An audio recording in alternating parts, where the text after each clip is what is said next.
Right, everyone out there in YouTube land, my phone just fell. So yeah, if I can fix this quickly, we'll be okay.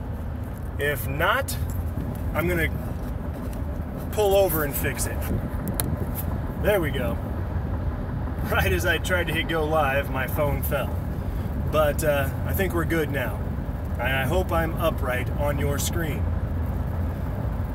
So yeah, evidently I didn't quite put the phone correctly. Now you notice there is a little bit less bouncing than my last one. In fact, there we go.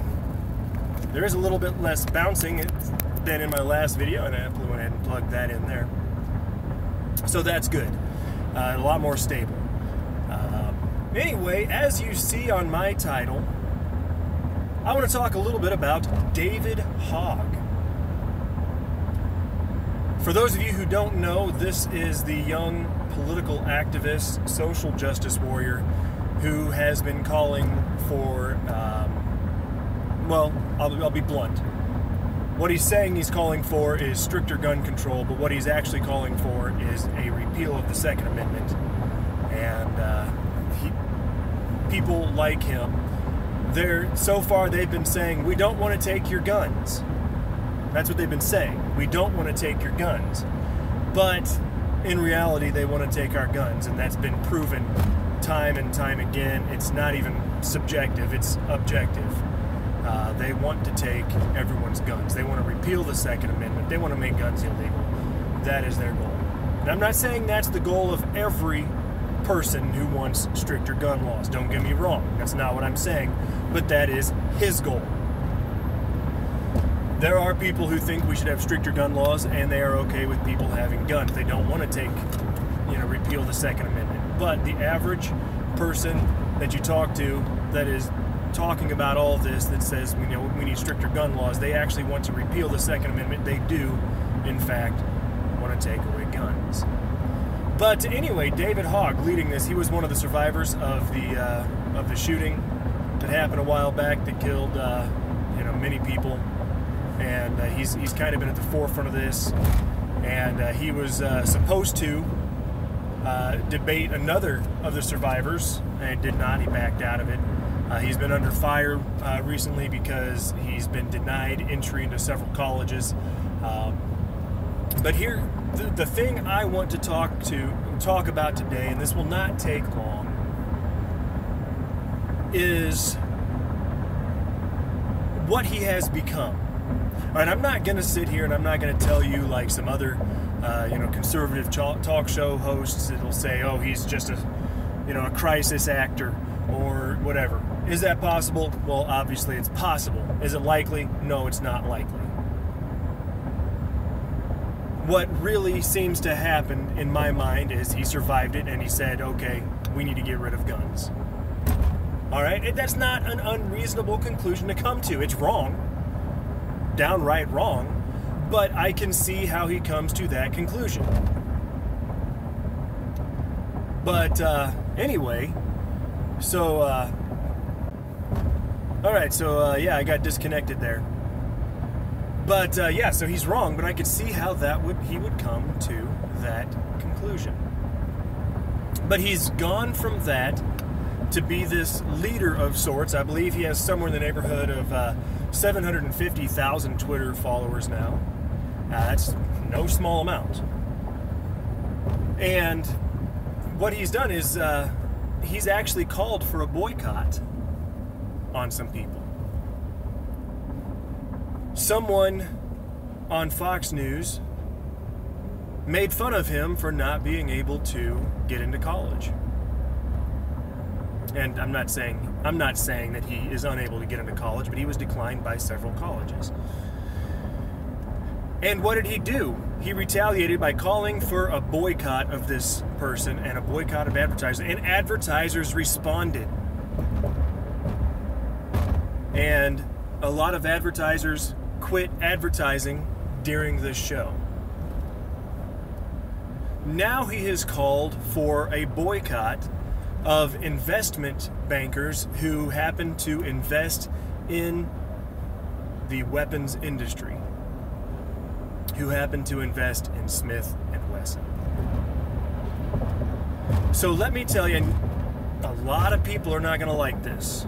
A lot of people are not going to like this. But let me tell you what he's become. He may have started off as this innocent high schooler who survived trauma and now wanted to make a change. But what he has become is a terrorist. Flat out. I've said this of many different things. He has become a terrorist. He has said, if you don't agree with me, I will hurt you. That, my friends, is the definition of terrorism. Using fear to enact a change, especially on political grounds. That is the textbook definition of terrorism, and that is what he has become. If you don't agree with me, I will hurt you, in this case financially, to enact my goal because you disagree with me. This is not a war of, right and wrong necessarily. This is a difference of opinion, and he is willing to go to the lengths of hurting people's livelihoods, of altering people's lives to prove a point. With the host on Fox News, or one of the Fox News shows, it wasn't even about the gun control debate. It was the fact that he was retaliating because she made fun of him for being unable to get into the colleges that he applied to. It wasn't even a political move. It was a little, I'm gonna get you back, watch this.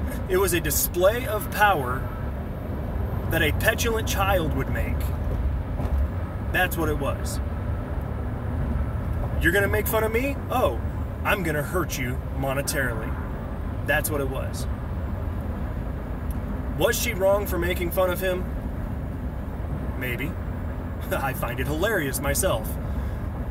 But was she wrong for making fun of him? Probably, since she is such a public figure and everything. It probably wasn't exactly appropriate. Was it wrong? No. Was it appropriate? No. But his response to it shows that he is not mature enough to handle the power that he's been given with all these followers and people that listen to him. And now he's further calling, again, for more boycotts of these people who are disagreeing with him. So again, I say a lot of people are not going to like this, but he has said, you disagree with me, I'm going to hurt you, I have a political goal, and I'm going to hurt you to attain this political goal, and that is the textbook definition of terrorism. So that is what he's become. Unfortunately, he's become this leader. People have started looking to him, and he has already misused and abused this. Now, no, I am not delusional here. I know that this message is not going to get out to a lot of people. But I wish I had the followers to basically get this message to him. To say, stop being a petulant child, address the issues, and debate the issues, debate facts, debate knowledge, understanding. Don't go about it this way and stoop down to this level where you are willing to do anything it takes to get your political goal, even at the cost of harming others.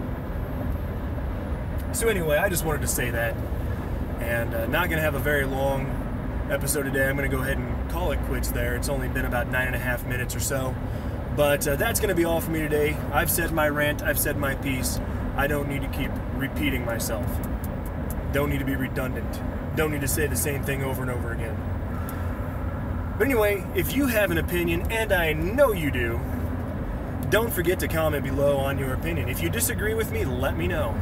Let me know you disagree with me. But tell me why. That's key right there. Tell me why you disagree with me.